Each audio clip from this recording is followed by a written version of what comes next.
એક ભાઈની કોમેન્ટ આવી હતી આ વિડીયોમાં, વિડીયો જુઓ।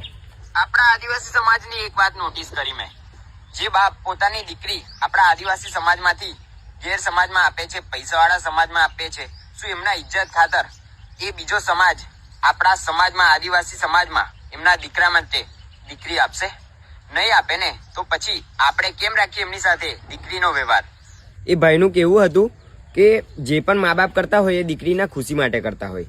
તો ભાઈને મેં કહી દઉં કે ભાઈ તમારી વાત સાચી છે, પણ તમારો સમાજ જે અમારા સમાજમાં દીકરી લેવા આવે છે ને, એનું કારણ છે કે તમે સક્ષમ નહીં હોતા, કે તમારા સમાજમાં માગે છે કે છોકરો NRI હોવો જોઈએ અને જમીન જાયદાદ વાળો હોવો જોઈએ, જે તમારા પાસે નહીં હોતી, એટલા માટે અમારા સમાજમાં આવીને દીકરી લઈ જાઓ છો। અને રહી વાત સુખી થવાની, તો અમારો સમાજ પણ એટલો નબળો નથી કે સુખી ના કરી શકે અમારી દીકરીઓને। અને હા, અમારા સમાજમાંથી બીજા સમાજમાં જાય, સમજો એક દીકરી ગઈ અને પછી ત્યાં જયા પછી 2 દીકરાને જન્મ આપે કે દીકરીને જન્મ આપે, તો 3 આદિવાસી તો ઓછા જ થયા ને અમારા સમાજના। તો મારું કેવું છે કે ભાઈ આ તમારી કોમેન્ટનો જવાબ।